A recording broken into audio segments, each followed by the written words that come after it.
ኖላዊ ድራማ ከቀን ወደ ቀን እያጓጓና ልብ አንጠልጣይ እየሆነ መጥቷል። ድራማው እውነቱ ሊታወቅ ሲል ወይም ደግሞ እንዳየነው ከሆነ ድንብላል ልትናገር ስትል ሰላም መታ ድንብላልም ሳትናገር ያልፋል ማለት ነው። አሁን ላይ ወይዘሮ ሜላት ምን ልትነግራት እንደነበር ድንብላል እያሰበች ትገኛለች። በቀጣይ በክፍል 71 ትነግራታለች ወይስ አትነግራትም? እስኪ እናንተ ሐሳብ አስተያየታችሁን ኮሜንት ላይ አስቀምጡልኝና በክፍል 71 አብረን የምናየው ይሆናል ማለት ነው።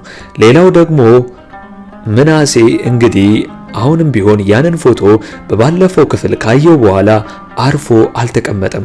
መረጃዎችን መሰብሰብና እየፈለገ ይገኛል። እንግዲህ ኖላዊ ክፍል 71 ቶሎ እንዲለቀቅ ሁላችሁም ክፍል 71 ቶሎ ይለቀቅልን በማለት ይህንን ቪዲዮ ላይክ በማድረግ ጀምሩ። ሰላም ጤና ይስጥልኝ ውድና የተከበራችሁ የአምባር ሚዲያ ቤተሰቦች በያላችሁበት ሰላም ፍቅር ጤና ይብዛላችሁ እያልኩኝ ዛሬ እንግዲህ ኖላዊ ክፍል 71ን ይዘንላችሁ ቀርበናል።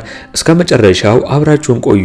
እንግዲህ ኖላዊ በክፍል 70 እንዳየነው ከሆነ ማርቆስ የእርግብን ሴራ አውቆባታል። እናም የዶሮ ማርቆስ እንዳልሆነና ሌሎች ሚስጥሮችንም እንደያዘባትና ካልሆነ ግን እንደሚያወጣባት እያስፈራራት ይገኛል። ሌላው ደግሞ ምናሴና ሰላም እርግብ ክፍል በመሄድ መረጃ እየፈለጉ ይገኛሉ። ምናሴ የሐሴትን የልጅነት ፎቶ ያየውና ሻንጣ ውስጥ ያስገባዋል። ከዛም ወይዘሮ ሜላት ትደርስባቸዋለች። እና ምን ጉድ ነው ምን ፈልጋችሁ ነው በማለት ብትጠይቃቸው ምናሴ ነገሩ አንቺ እንዳሰብሽው አይደለም ይላታል። ሜላትም ቆይ ከምርመራ ውጪ ሌላ ምን ማስረጃ ይፈልጋሉ በማለት ወይዘሮ ሜላትም እየተናደደች ትገኛለች። አሁን ላይ አሴር ማርቆስ የሚቀመጥበትን ቦታ ያገኘውና ላናግር እፈልጋለሁ ይለዋል።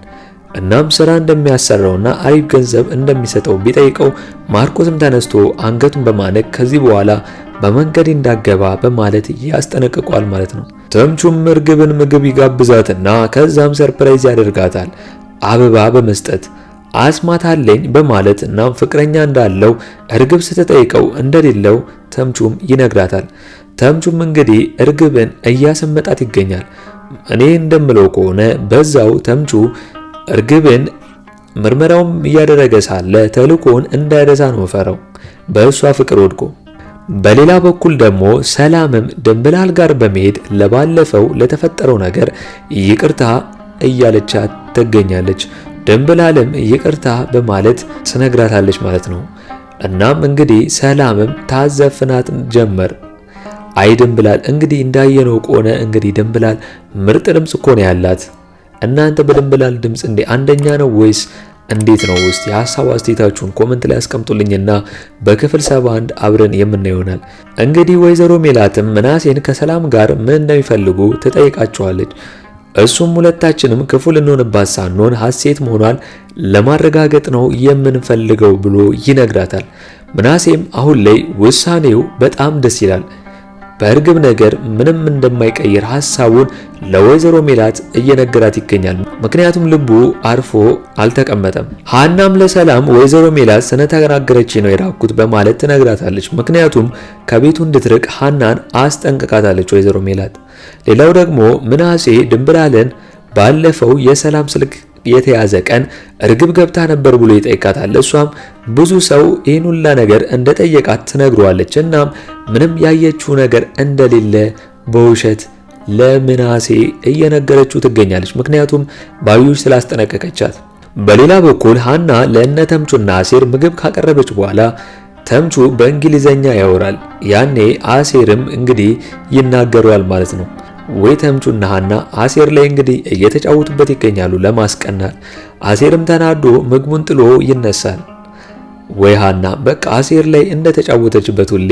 በሌላ በኩል ሰላምም የእርግብን ሞባይል ቀስ ብላ በመውሰድ የምትፈልገውን ነገር ልትወስድ ስትል እርግብ ከእንቅልፏ ስትነሳ ስልኳን ስትነካካት ያለች። እርግብም ለምን ስልኬን ትነኪያለች በማለት ትጮህባታለች። እናም ሴራ ወዲያው በማሰብ እርግብ አውቃ እንድትጮና ሜላት ሰምታ እንድትመጣ ታደርጋለች። ከዛም ለሜላት ያለውን ነገር ታቃጥራለች ማለት ነው። ወይዘሮ ሜላትም ለምንድን ነው የምትነኪው ስልኳን ስትል በቃ ለተኛ ነው ትላለች። እንግዲህ እርግብም ሰላም ላይ ወዲያው ሰራችላት ማለት ነው። እንግዲህ የተምቹም አጎት አሴርን ለብቻው በመጥራት ያቀድነው ነገር ወደ መሳካቱ ላይ ስለሆነና ተምቹን እንዴት አድርጌ ወደ ውጭ ሀገር ልውሰደው ይለዋል። እናም አሴር ግን እሱን ከወሰድክ እኔንም ሁላችንም መውሰድ አለብህ፣ ካልሆነ ግን እሱ አይሄድም ብሎ ይነግሯል ማለት ነው። አሁን ላይ ተምቹና እርግብ በተደጋጋሚ ጊዜ በመገናኘት እና በመቀራረብ እቅድ ውስጥ እያስገባት ይገኛል። ማርቆስም ያያቸውና በጣም ይናደዳል። ከዛም አስማት አለኝ ብሎ እንግዲህ እንደሚታወቀው ቸኮሌት ይሰጣታል።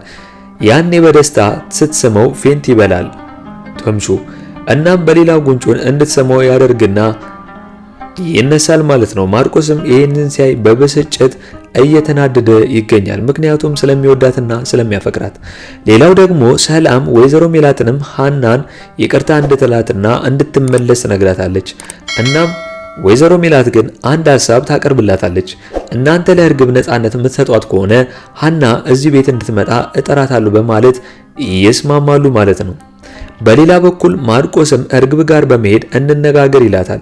እናም መንገድ ላይ ስትሳሳም አይችሻለሁ አላት። ያኔም እርግብ እንድትወጣለት በተደጋጋሚ ጊዜ እየነገረችው ትገኛለች። ማርቆስ ግን እናም አዝኜልሽ ነው የመጣሁት እና ስለ ልጁ ልንገርሽ እውነቱን ይላታል። እሷ ግን ውጣልኝ በማለት ገፍትራ ታስወጣዋለች ማለት ነው። እንግዲህ እንደተናገረችው ከሆነ እርግብ ያኔ ማታ የቀረችው ቤት ከእሱ ጋር እንዳደረች አሁን ላይ እየተናገረች ትገኛለች። በሌላ በኩል እርግብም እንደሳመችው ተምቹም ለአጎቱ ይነግረዋል ማለት ነው። አጎቱም ዝም ብላ አትጃጃል፣ ልጅቷን የቀረብካት ለስራ ነው ይለዋል። እናም ቆም ብሎ እንዲያስብ እየነገረው ይገኛል። ወይ ተምቹ አንዴ ስለሳመችው እንዲህ የፈነጠዘው በጣም ይገርማል። በስተመጨረሻ ሜላት ለሃና በመደወል ጠፋሽ ጭራሽ ትላታለች። እናም ሃና በባለፈው በተናገርኩት ተቀይመሽ ነው እንዴ ወይዘሮ ሜላት ትላታለች። አይ ወይዘሮ ሜላት መርቅና ያወራች እኮ ነው የሚመስለው። እሷ ራሷ ቤት እንዳትመጣ ካዘቻት በኋላ ለምን ጠፋሽ ብላ ትናገረታለች። እናም ቤት ብቅ በይ አትጥፊ፣ ምናሴና ሰላም እህትና ወንድሞችሽ ናቸው፣ እኔም እናትሽ ነኝ በማለት እየመጣች ጠይቂኝ ትላታለች። እንግዲህ ሃናም እንግዲህ ማሽቃበጥ ጥግ ድረስ ነው እንጂ በማለት ከራሷ ጋር እያወራች ትገኛለች። ሰራተኛዋም እንግዲህ ይህንን ነገር በመያዟና በማፈኗ ተጨንቃለች። አንዴ ነግሬያቸው ለምን አገላገልም በማለት ታስብና ወደ ወይዘሮ ሜላት ጋር ትሄዳለች። ወይዘሮ ሜላትም ለባዩሽ ልታወራት እንደመጣች ትነግራታለች። ከዛም ከዚህ በፊት እንደሚጠይቁ ስትጠይቃት አይ አይደለም ብላ ባለፈው ብላ በመጀመር ልታወራ ስትል ሰላምን መታ ሌላ ነገር ሜላትን ስለሃና ታወራታለች። ከዛም እንግዲህ ድንብላል ሌላ ቀን ነግሮታለሁ በማለት ትሄዳለች ማለት ነው። ወይዘሮ ሜላትም ግን ምን ልትነግረኝ ነበር በማለት እያሰበች ትገኛለች። ሌላው ደግሞ አሴርም ማርቆስን በመጠበቅ ያስቆመውና እርግብ ጋር አጠገቧ እንዳይደርስ ያስጠነቅቀዋል። ነገር ግን ማርቆስ እንደማይተዋትና በጣም እንደሚያፈቅራት ይነግረዋል። ከዛም እንግዲህ ድብድብ ነው እንደምትፈልገው በማለት ሊደባደቡ ሲል ማርቆስም ጥሎ ይፈረጥጣል ማለት ነው። አሴር እንግዲህ እዚህ ጋር ጀግና ነው ምስኪ የምትሉ ሁላችሁም ሐሳብ አስተያየታችሁን ኮሜንት ላይ አስቀምጡልኝ። እንደ ተምቹ እንግዲህ አሮጠም አሴር ጀግና ነው፣ ሊደባደበውም ነበር። እንግዲህ ኖላዊ ክፍል 7 ቶሎ እንደተለቀቀ እኛም በኮሚኒቲ ፖስታችን ስር ወዲያው ለእናንተ የምናስቀምጥላችሁ ይሆናል ማለት ነው። ለአምባር ሚዲያ አዲስ ከሆናችሁና ሰብስክራይብ ያላደረጋችሁ ካላችሁ ሰብስክራይብ በማድረግና የደውል ምልክቱን በመጫን ቤተሰብ እንድትሆኑን በአክብሮት እንጋብዛለን። በቀጣይ ክፍል እስከምንገናኝ ድረስ መልካም ቀን፣ መልካም ቆይታ ይሁንላችሁ። ቻው ቻው።